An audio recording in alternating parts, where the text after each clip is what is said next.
साल की तरह इस बार भी हमने दोस्तों के साथ एक नया जगह घूमने का प्लान बनाया। इस बार हमने उत्तराखंड की एक दूरदराज की पहाड़ियों में स्थित एक पुराने महल को देखने का निश्चय किया। ये जगह बेहद खूबसूरत और रहस्यमयी मानी जाती थी। हमारे ग्रुप में मैं, समीर, पायल, निशा और अजय थे। हम सभी इस एडवेंचर लिए बेहद उत्साहित थे। हमने दिल्ली से उत्तराखंड के लिए ट्रेन पकड़ी और 2 दिन की यात्रा के बाद पहाड़ियों में पहुंचे। वहां से हमें महल तक जाने के लिए जीप किराए पर ली। जीप की यात्रा कठिन और रोमांचक थी। रास्ते में हमें घने जंगल और तंग रास्ते मिले। जीप चालक ने हमें बताया कि महल के पास पहुंचने के बाद हमें पैदल ही महल तक जाना होगा, क्योंकि वहां तक गाड़ी नहीं जा सकती। महल की ओर बढ़ते हुए हमें रास्ते में एक बूढ़ा आदमी मिला जिसने हमें महल में जाने से मना किया। उसने कहा, वो महल श्रापित है, वहां कोई नहीं रहता, जो भी वहां जाता है वापस नहीं लौटता। हमने उसे नजरअंदाज कर दिया और अपने रोमांच की खोज में आगे बढ़ गए। महल तक पहुंचते पहुंचते शाम हो गई थी। महल बेहद भव्य और पुराना था, लेकिन उसका एक हिस्सा खंडहर हो चुका था। हमने अंदर जाने का साहस किया। अंदर का माहौल बेहद डरावना था। दीवारों पर प्राचीन चित्र और ताजमहल की तरह की नक्काशी थी, लेकिन सब कुछ धूल से ढका हुआ था। हम सभी ने मिलकर महल के कमरों की खोजबीन शुरू की। महल के अंदरूनी हिस्से में पहुंचते ही हमें एक रहस्यमयी आवाज सुनाई दी। यह आवाज किसी के रोने की थी। हम सभी डर गए, लेकिन समीर ने हिम्मत दिखाते हुए उस दिशा में चलने का फैसला किया। हम सभी उसके पीछे पीछे चलने लगे। आवाज हमें एक बंद दरवाजे तक ले गई। दरवाजा बहुत पुराना और जंग लगा हुआ था। अजय ने दरवाजा खोलने की कोशिश की, लेकिन वह नहीं खुला। तभी निशा को दरवाजे के पास एक चाबी मिली। उसने चाबी से दरवाजा खोला। दरवाजा खुलते ही हमारे सामने एक गहरा और अंधेरा कमरा था।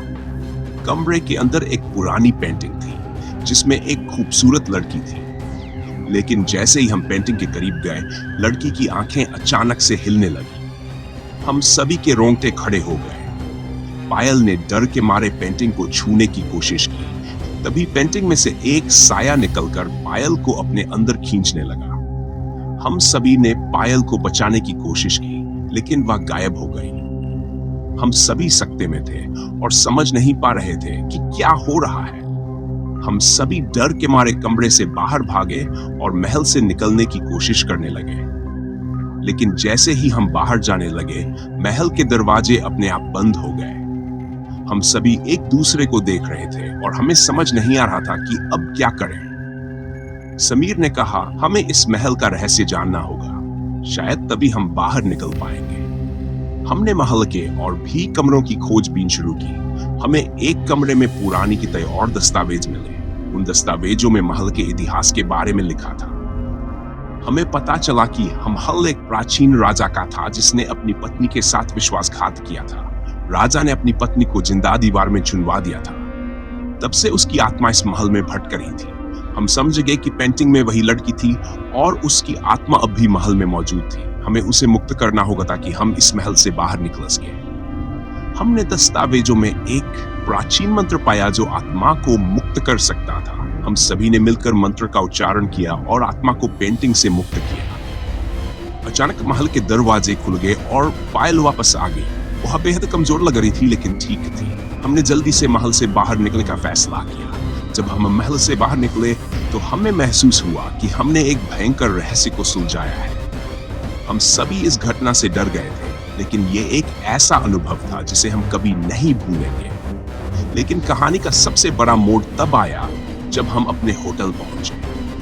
रात को जब मैं सो रहा था, मुझे एक डरावना सपना आया। मैंने देखा कि वही लड़की मेरे पास आई और कहा, तुमने मुझे मुक्त तो कर दिया, लेकिन मेरा बदला अब भी अधूरा है।